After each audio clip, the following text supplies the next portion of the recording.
Some things you may not talk about often that you deal with daily. For some of us, it may be the fear of failure. For others of us, it may be the fear of success. For some of us, it may be the lack of self-worth. For others of us, it may be the fear of our past catching up with us. Whatever your anxiety or fear may be today, just know that you are in a room full of people who aren't perfect, who are daily working towards better. You are not by yourself. Here's a healthy insight. What if fear isn't the enemy?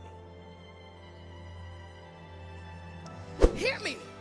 What if a moderate measure of fear is permitted to keep us aware of our surroundings, cognizant of danger, and respectful of authority? Could it be that there's a difference between fear and the spirit of fear? The spirit of fear is overwhelming.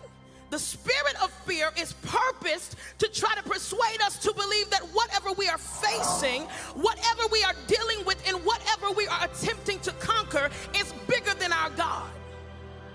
Yeah, the spirit of fear is sent to convince us that we have no power.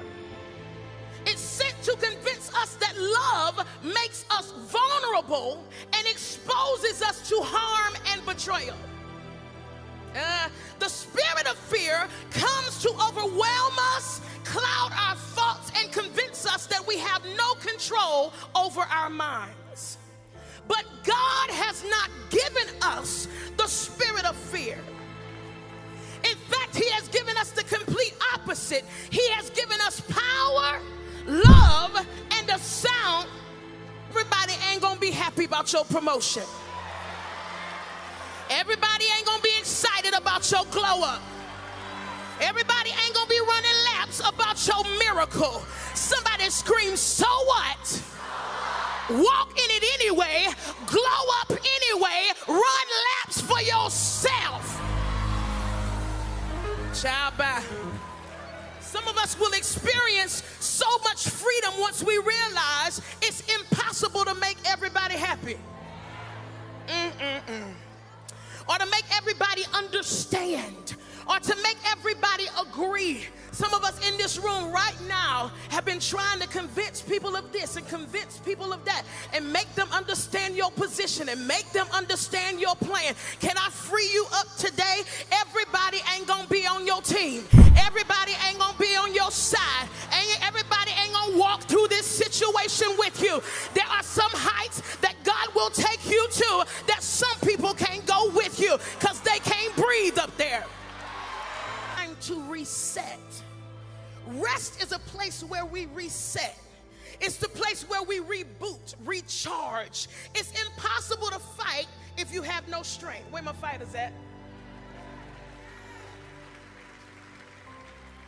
How many of y'all done lost before?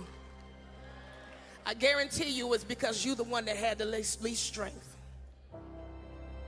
One of the definitions of rest is to pause. You have just stepped into a season of rest from your enemies. Honey, if you have to take 2 days of vacation leave, pack the kids up, get a room downtown at the Holiday Inn, pack bologna sandwiches and watch the kids run through Centennial Park for free, just do something. Sleep in, have a staycation, pull up Netflix and binge watch series until you fall asleep. Whatever you do, don't miss this season of rest. Some of y'all have not rested in years. Ooh. For some of us, this is challenging because we're so used to being in control. We're so used to being busy, we've forgotten how to rest. Some of us are so controlled by impulsive anxieties that we make up stuff to do. Y'all know any of them kind of people? Just sit down. They've attached a name to it now called ADHD. Well, today we take authority over ADHD by the power that's in the name of Jesus, and we declare that we have power over any disorder that would come to steal this season of rest. You ever met anybody who just has to find something to fix? Those people who who just gotta help. They have to assist. They make you want to say, man, I'm good. I honestly don't need your help. They just busy. We have anxieties of good intentions. God is really calling you to work with children's ministry, but you are so sold on being the head armor bearer. Good intentions. God is really saying stay on the job you're on just a little while longer, but you are sold on quitting your job to pursue being an entrepreneur. Good intentions. God is really saying don't touch your savings right now, but you are convinced you need a new car. Anxiety makes it difficult to discern the difference between what is the true will of God and what is simply another act of good intentions. Anxiety of good intentions can potentially place you outside of the will of God. Good intentions can even sometimes be misleading to the trusted voices in your life. Anxiety will have you thinking stuff like this: if I don't do it, who will? I know I'm talking in here. If I don't pay for it, who will? If I don't send it to them, who will? I'm the only one they'll listen to. I'm the only one who can get through to them. I heard the Lord tell me this loud and clear: I am not out of options.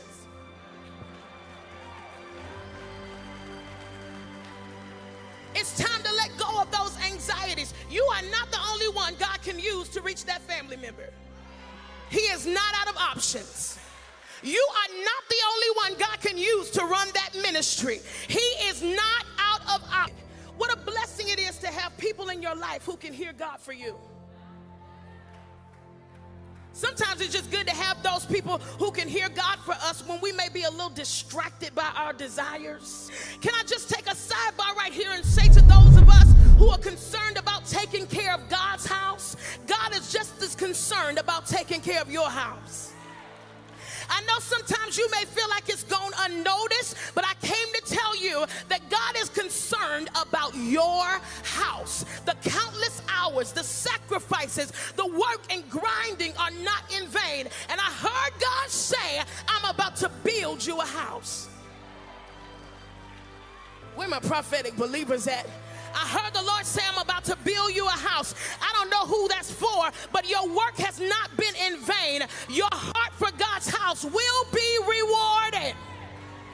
Listen, I know you got plans for things, and it may seem like it's not happening when or how you want it to happen.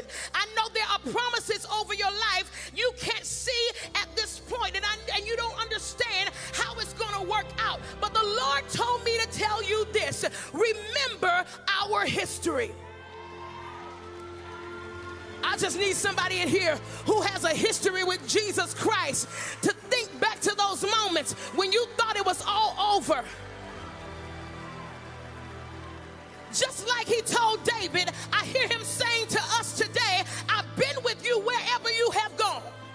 He's saying, I was with you when you packed your bags and moved to another state just on a word from God. He says, I was with you when you didn't know how you were going to pay your rent, but somehow the money was there every single time. I hear the Lord saying, I was with you when you went through that divorce and you thought you would lose your mind. I'm the same God now that I was back then. I know you got big plans, and it may seem that God isn't moving at your pace, but Hakuna Matata.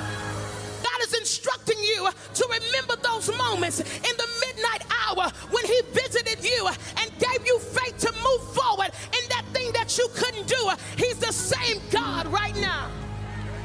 The same God who caused the blind to see is the same God who's controlling your situation. The same God who caused the lame to walk is the same God who's controlling your destiny. The same God who caused the dead to rise is the same God who is controlling your heart's desire. I dare somebody to take a moment right now and think back to that season when nobody else could help you out of that situation. You called mama, you called daddy, you called your friends, you tried to talk to your spouse, but nobody was able to help you in that moment. I need somebody to think back to when Jesus stepped right in that dark space, and he came to your rescue. I need somebody to think back to that moment when you thought you couldn't pay your bills, you thought you couldn't take care of your children. How was you going to put food on the table? How were you going to put a roof over their head? And every single time, he's came in and stepped in right in the nick of time. I need somebody who has history with Jesus Christ to raise up your voices if he's been with you. He's an accountable God. He's a faithful God.